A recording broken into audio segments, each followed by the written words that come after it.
5 minutes ago, the unthinkable happened. In a moment that insiders are already calling the most destabilizing revelation in modern royal history, Princess Anne stepped forward and confirmed what had long been whispered behind gilded doors. The Queen divided the crown jewels and Catherine received everything, not a portion, not a symbolic gesture, everything. And if that statement is true, then the balance of power inside the monarchy has just irreversibly shifted. Before we go deeper into what this really means for the royal family, make sure to subscribe so you don't miss a single update. The words did not arrive gently. They landed with precision, delivered by the one royal figure no one dares to accuse of exaggeration. Princess Anne has built her entire life on discipline, restraint, and an almost unshakable loyalty to the institution. She does not indulge rumors. She does not fuel drama. So when she confirmed that the Queen divided the crown jewels and granted Catherine everything, it was not gossip, it was authority speaking. And authority in this family carries consequences. The timing is what makes this revelation feel almost surgical. Why now? Why after months of careful silence? Some believe pressure had been building behind closed doors, legal documents reviewed, questions raised in private councils. Questions raised in private councils. Perhaps someone expected a different outcome and demanded clarity. Perhaps Anne herself decided that ambiguity was more dangerous than truth. Whatever the catalyst, the confirmation did not emerge in a vacuum. It feels like the final move in a chess game that began years ago.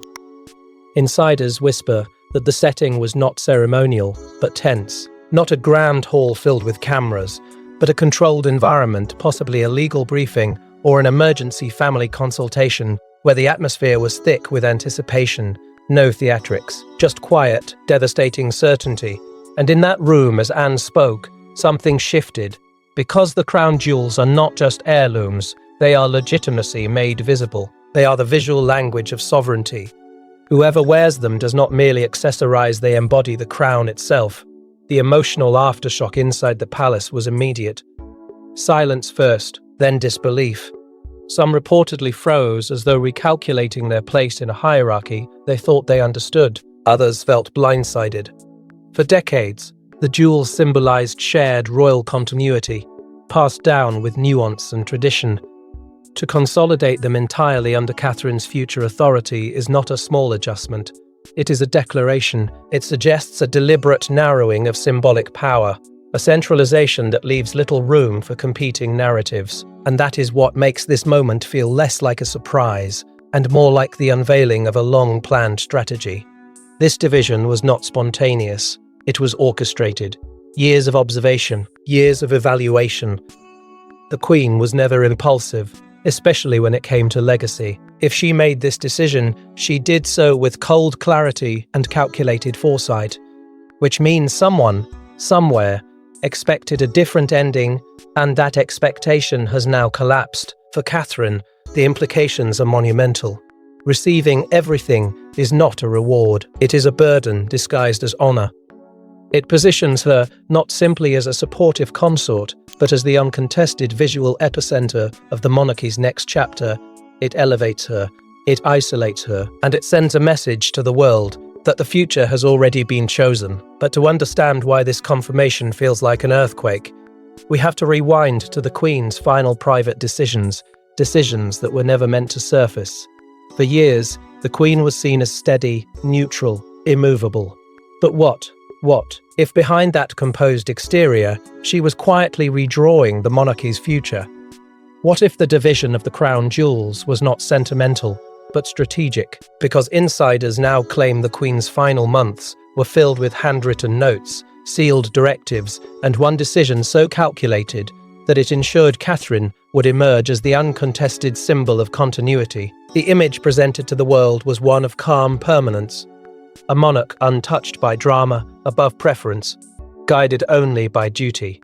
Yet power rarely survives on stillness alone, it survives on foresight. And those closest to her now suggest that during her final chapter, the Queen began reassessing the optics of succession with an intensity that surprised even seasoned advisors. She understood that the monarchy was no longer sustained by tradition alone, it was sustained by perception. Every gesture, every appearance, Every photograph carried weight, and perception, if left unmanaged, could fracture everything she had protected for decades.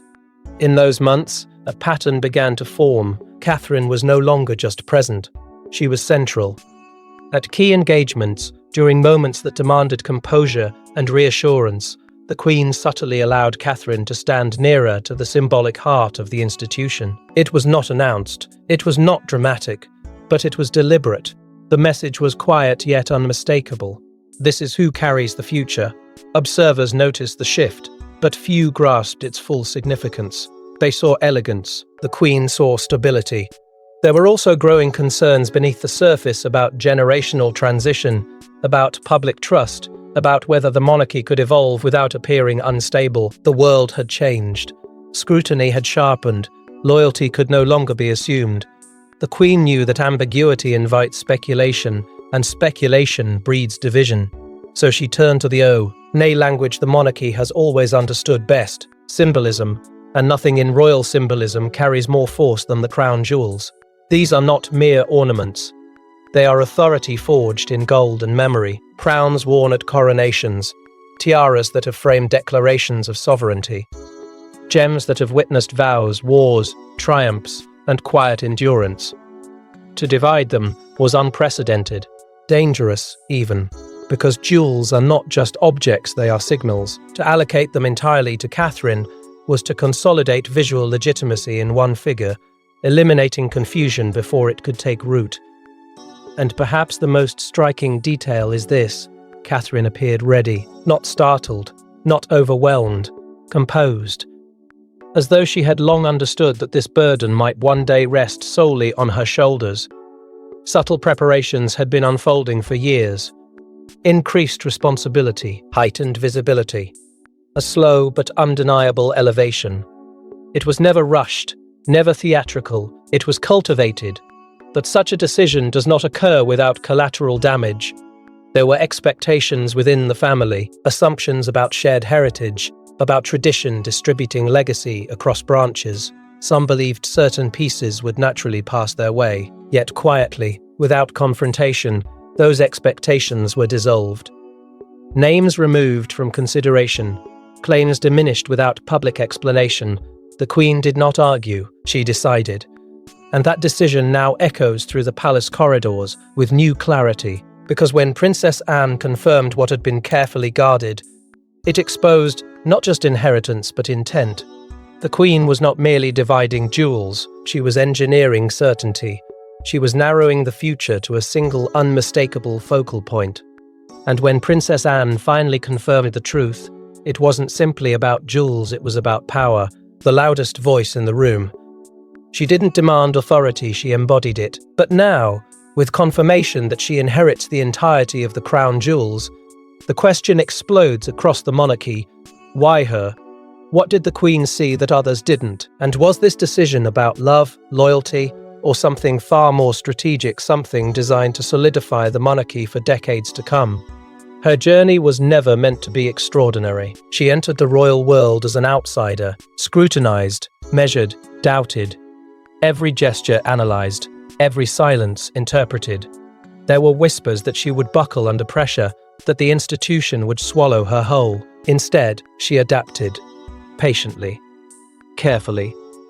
She learned the rhythm of duty, the weight of expectation, the unspoken rules that govern survival within a centuries-old system. Over time, the narrative shifted. She was no longer the newcomer trying to fit in. She became the steady presence others leaned toward when the atmosphere grew uncertain.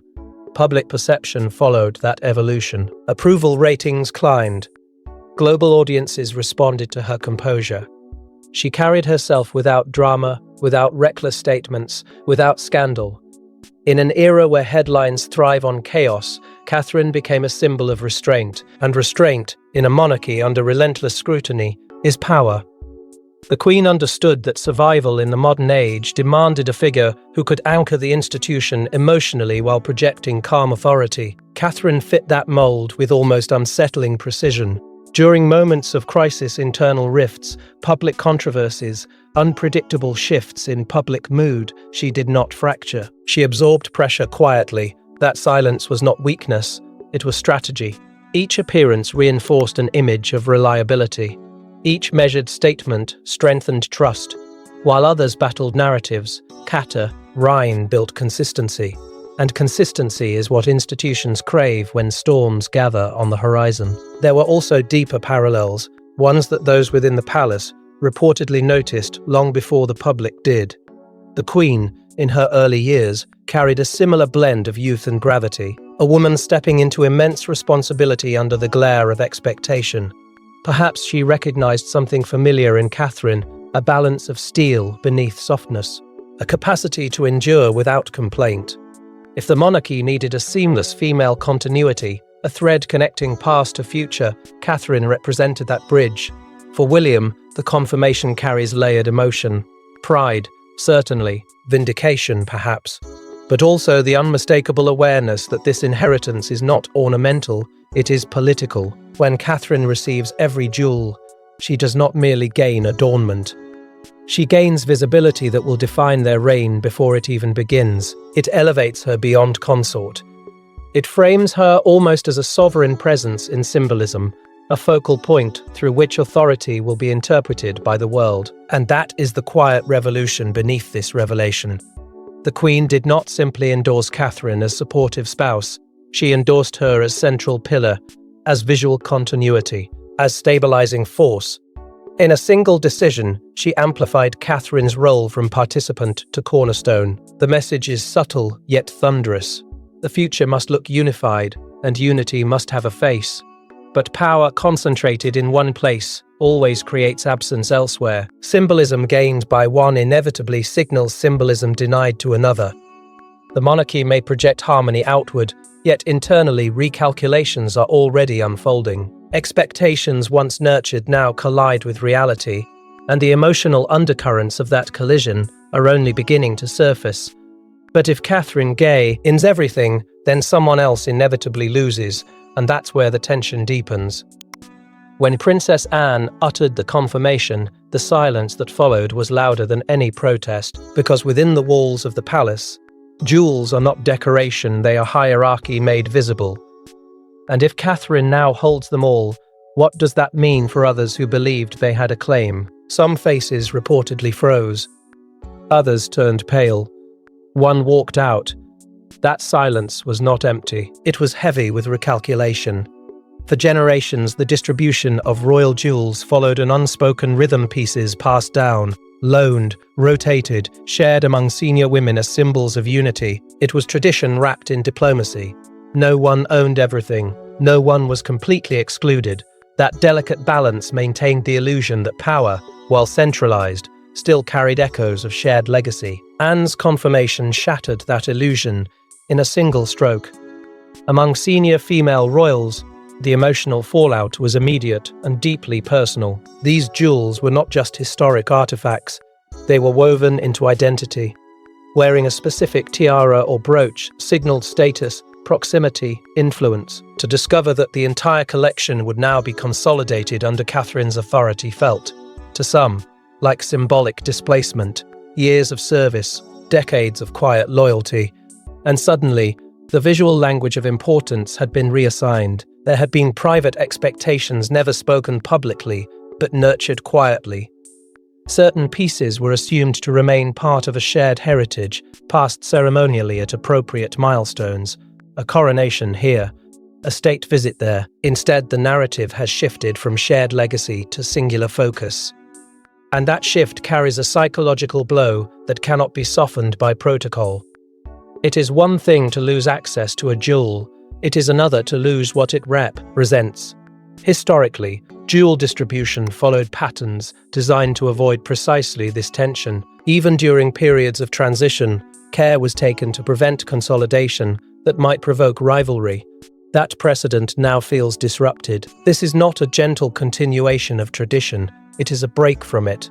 And breaks in royal systems are rarely accidental. They signal intention. Behind the scenes, advisors reportedly moved quickly, conversations recalibrated, public messaging reconsidered.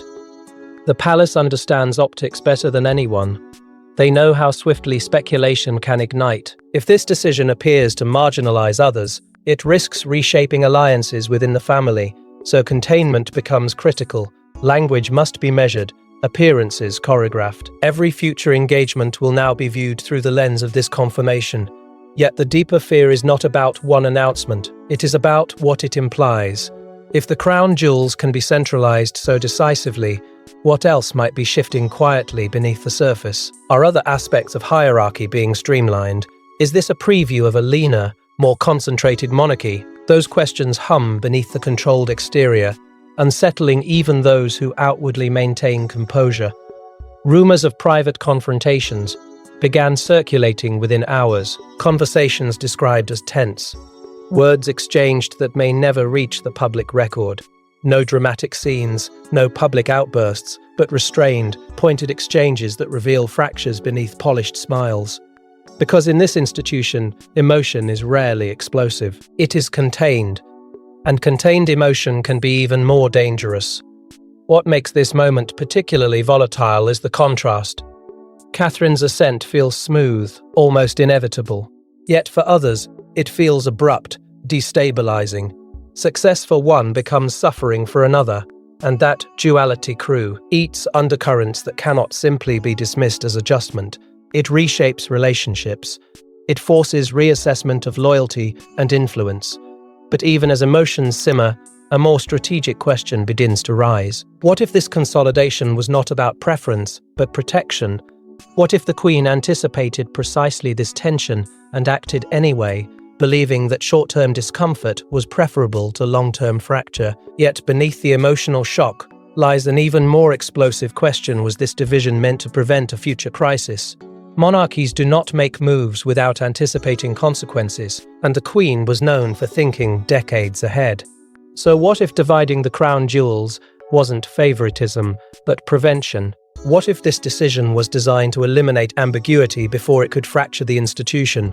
Because history shows that unclear inheritance within royal houses can ignite rivalries that last generations. Royal history is littered with subtle conflicts that began not with wars, but with symbols: a disputed tiara, a contested brooch, a ceremonial crown assigned to one branch over another. These were never simply objects of beauty. They were emblems of rank, whispers of preference, silent indicators of favor. When distribution became unclear, resentment grew in private, hardened over time, and eventually surfaced in ways no monarch could easily contain. The Queen understood this pattern. She had witnessed enough turbulence within her own family to know that unresolved symbolism becomes inherited bitterness. The crown jewels are the ultimate symbolic asset. They do not merely decorate a future queen, they define her visual authority. In the modern era, legitimacy is reinforced not only by bloodline, but by image. A coronation without unmistakable regalia invites doubt.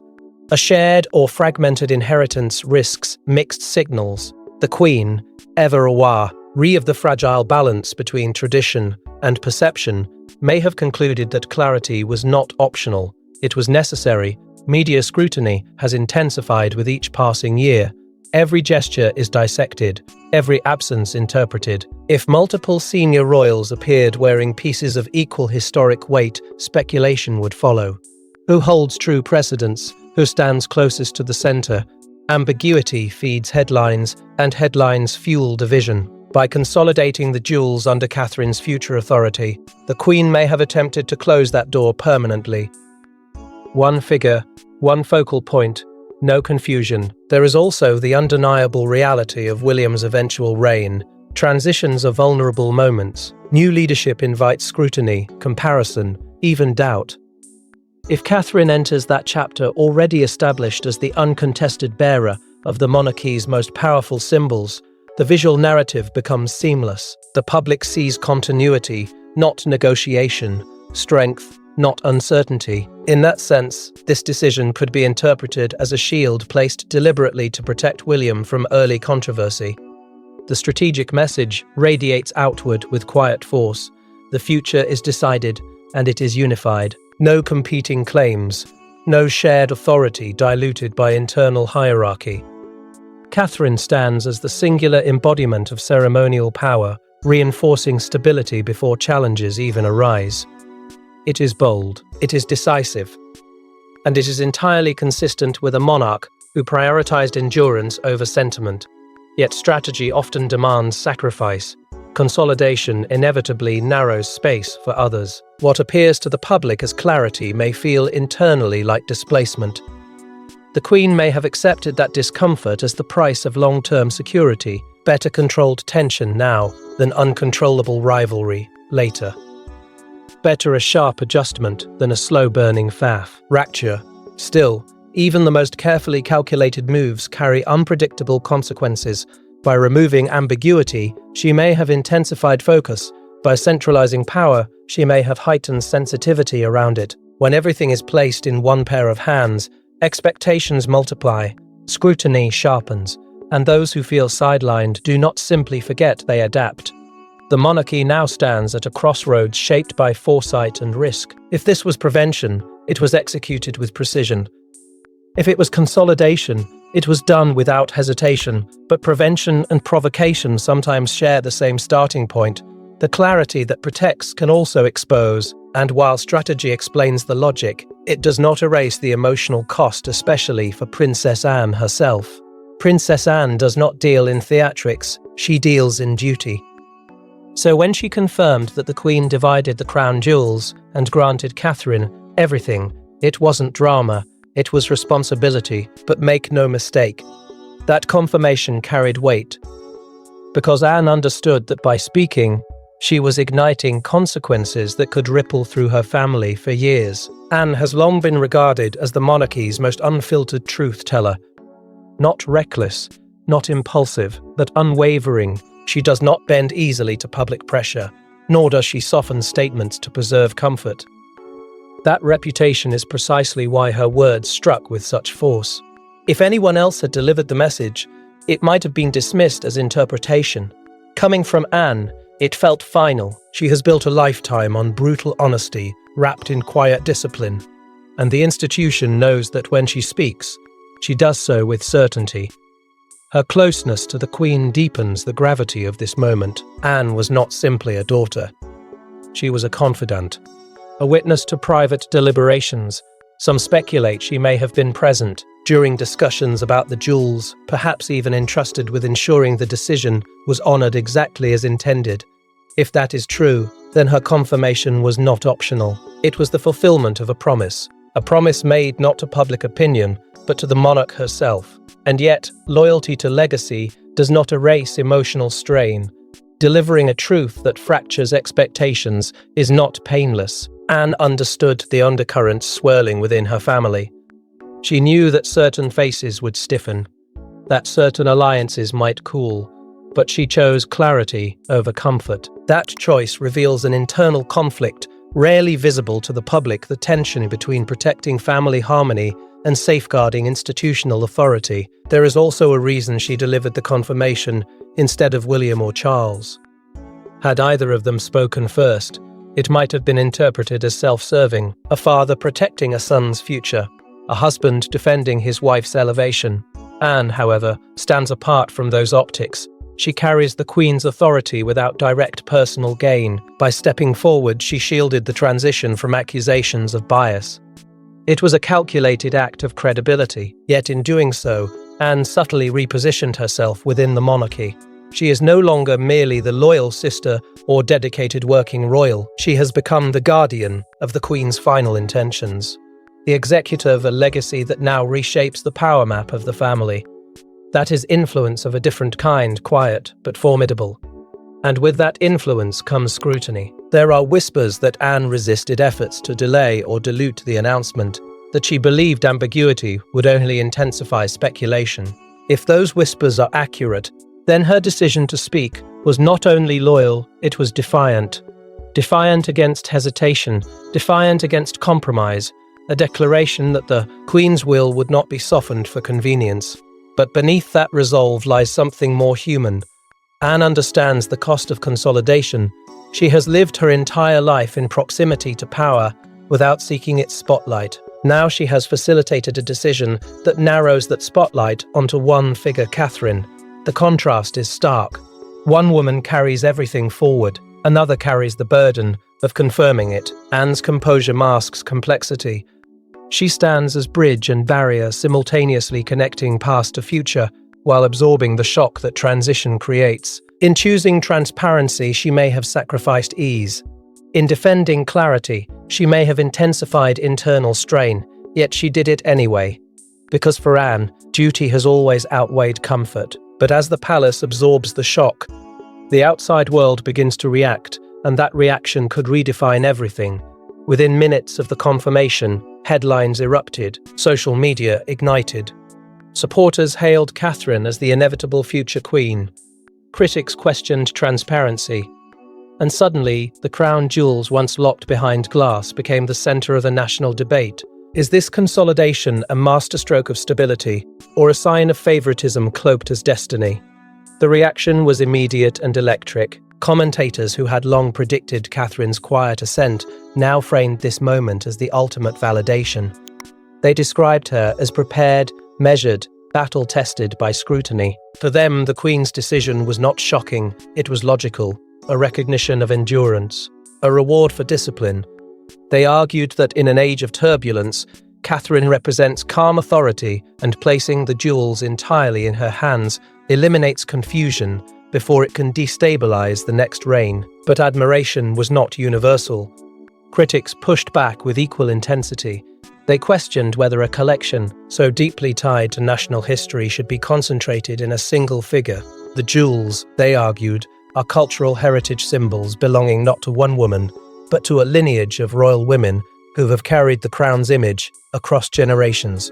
For them, this move felt exclusionary, abrupt, a narrowing of tradition that once embraced shared representation. Media analysis quickly evolved beyond emotional reaction and into strategic framing. Some outlets labeled it generational modernization, a decisive step towards streamlining a monarchy that must adapt or risk irrelevance. Others portrayed it as consolidation of influence disguised as continuity. Panels debated optics. Experts dissected precedent. Every angle was scrutinized, and the conversation grew louder by the hour. International reaction added another layer. Around the world, Catherine has cultivated a reputation as a poised global figurehead. In diplomatic circles and public forums, she has projected composure that resonates far beyond domestic borders. Foreign commentators interpreted the inheritance as confirmation that the monarchy is investing its symbolic capital in someone with international appeal. For global audiences, this was less about internal family politics and more about positioning the future face of the crown. Poll numbers, according to early reports, reflected a surge of confidence in William and Catherine's eventual reign. Many saw clarity where there had once been speculation, stability where there had been uncertainty. Yet, even those expressing approval acknowledged the magnitude of the shift. This was not a routine adjustment, it was a defining moment. At the heart of the debate lies a deeper tension. The jewels are both personal and public. They are worn by individuals, yet owned by history. They represent monarchy as institution, not merely family inheritance. When the Queen allocated them entirely to Catherine, she blurred that delicate line. Was she transferring personal trust or redefining national symbolism? That question continues to reverberate. Behind the scenes, the palace moved swiftly to manage the narrative. Statements emphasized continuity, legacy, foresight. Appearances were carefully calibrated. No defensive language, no overt celebration. Just steady messaging designed to project inevitability rather than triumph. The goal is clear: prevent this decision from becoming a fracture point. And yet, the louder the conversation grows, the more apparent it becomes that this is about far more than inheritance. The crown jewels have always carried meaning beyond material value. They are artifacts of power, continuity, and myth. By consolidating them, the Queen may have reshaped not just the family's internal balance, but the symbolic architecture of the monarchy itself. Yet beyond public opinion lies the deeper, almost mythic symbolism of what these jewels truly represent. The crown jewels are not merely gemstones. They are memory crystallized in gold, coronations, oaths, empires rising and falling. And now, with confirmation that Catherine receives them all, the symbolism becomes almost mythic. This is not about adornment, it is about narrative control. Whoever wears the jewels does not just inherit beauty, She inherits history. For centuries, coronation regalia has carried emotional gravity that transcends ceremony. A crown placed upon a head is not decoration, it is declaration. It signals divine sanction, constitutional continuity, and national identity woven together in a single, unbroken thread. Every gem reflects a chapter of triumph or turbulence. Every setting carries echoes of vows spoken in uncertain times. When Catherine is positioned as the sole future bearer of these artifacts, she is not simply elevated, she is inscribed into a L, an edge that shapes collective memory. There is a reason monarchies guard their regalia so fiercely. The imagery sustains belief. A sovereign seen wearing historic jewels appears anchored to something larger than personality. It reassures a public that leadership is not improvised, but inherited through ritual. That visual language matters. It stabilizes, it persuades, it quiets doubt without a single spoken word. By consolidating the entire collection under Catherine's authority, the Queen may have ensured that future coronation optics leave no room for ambiguity. One figure framed by centuries. One image that speaks continuity without negotiation. The connection between jewels and divine right symbolism remains powerful even in a modern constitutional framework. Though political realities have evolved, the aura of sacred continuity lingers. The crown, the scepter, the diadem, these are not neutral objects. They whisper permanence. They imply inevitability. And when those symbols are centralized, their psychological impact intensifies. Singular authority appears stronger than shared influence. Unity feels more secure than distribution. For Catherine, this consolidation transforms her future coronation into something almost preordained. There will be no speculation about which pieces she will wear or how precedence will be balanced among royal women. The narrative has been streamlined. The visual message prepared years in advance. When that day arrives, the world will not see debate. It will see inevitability. The psychological effect of such singular visual authority cannot be overstated. Concentrated symbolism narrows focus. It reinforces hierarchy. It creates a clear center of gravity. Supporters will interpret it as strength. Critics may perceive exclusion, but both will recognize its power. The Queen understood that, in an age of fragmented attention, clarity commands loyalty. In this sense, the division of the jewels becomes the Queen's final act. As architect of myth, she did not merely distribute assets. She crafted a story in which Catherine stands as the definitive bridge between legacy and tomorrow. A story in which royal femininity is not dispersed across branches, but embodied in one steady presence. That shift could permanently redefine how future queens are perceived, not as decorative complements, but as primary vessels of continuity. And yet, myth-making carries risk. When one figure becomes the sole bearer of history's most potent symbols, expectations escalate, the burden intensifies. Catherine's triumph is inseparable from responsibility. The same jewels that elevate her will also magnify scrutiny. The same consolidation that projects stability could amplify pressure. As this symbolic architecture settles into place, it becomes clear that the Queen's decision was not impulsive sentiment, it was sculpted intention. A final, deliberate framing of how the monarchy should be seen long after her reign, and in that framing lies both assurance and uncertainty. And as the dust begins to settle, one final question remains: was this the Queen's ultimate endorsement? When history looks back on this moment, it may not remember the exact words Princess Anne spoke, but it will remember what they meant. The Queen divided the crown jewels. Catherine received everything. And in that single decision, a message was carved into royal legacy. This is the future. Whether controversial or visionary, the signal is unmistakable. The Queen chose her symbol, and she chose decisively. This was not a casual redistribution of heirlooms. It was a final, irreversible endorsement. Monarchs do not gamble with legacy in their closing chapter. They secure it. By placing the full weight of the crown jewels into Catherine's hands, the Queen did more than express confidence. She eliminated ambiguity. No half measures. No symbolic sharing. Just one clear directive that narrows the line of visual authority to a single figure. In a family where nuance often softens impact, this was a rare act of bold clarity. The consolidation of such immense symbolic power under Catherine transforms the monarchy's future image overnight. When William ascends, the world will not see a gradual adjustment. It will see a prepared partnership already anchored in continuity. The jewels will not merely adorn Catherine, they will validate her position without explanation. The optics will speak before words are ever spoken. And in royal life, optics often define perception more than policy ever could.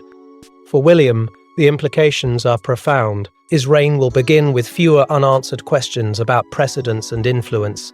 The groundwork has been laid in advance. The Queen, in her final calculation, may have shielded him from early turbulence by resolving one of the most potent symbolic uncertainties before he ever wears the crown. That is generational trust expressed not through speeches, but through action.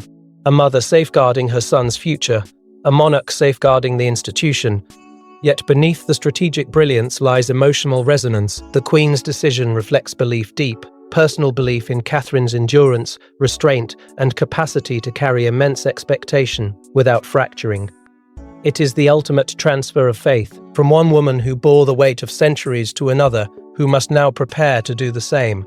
That passage of trust carries a quiet poignancy that transcends politics. The monarchy now enters an era defined by clarity. The future has a face, the symbolism has a center. Supporters will interpret this as stability secured. Critics may continue to question the concentration of heritage, but neither side can deny the decisiveness of the act. It has closed one chapter and forcefully outlined the next, and inevitably historians will revisit this moment. They will debate motive, they will analyze timing, they will ask whether this consolidation strengthened unity or intensified private strain. They will examine every ripple that followed Anne's confirmation, because in royal history, decisive gestures rarely exist in isolation. They echo across decades. Still, even as this chapter feels monumental, a quiet tension lingers. Monarchies thrive on ceremony, but they also guard secrets. If the jewels were divided so deliberately, what other directives remain sealed? What other intentions have yet to surface? Power rarely reveals all of itself at once. Sometimes, the most consequential decisions remain hidden until necessity demands disclosure. Because in the monarchy, the greatest revelations are rarely the last, and what surfaced 5 minutes ago may only be the beginning. Thanks for watching. Please don't forget to like and subscribe, and we will see you in next one.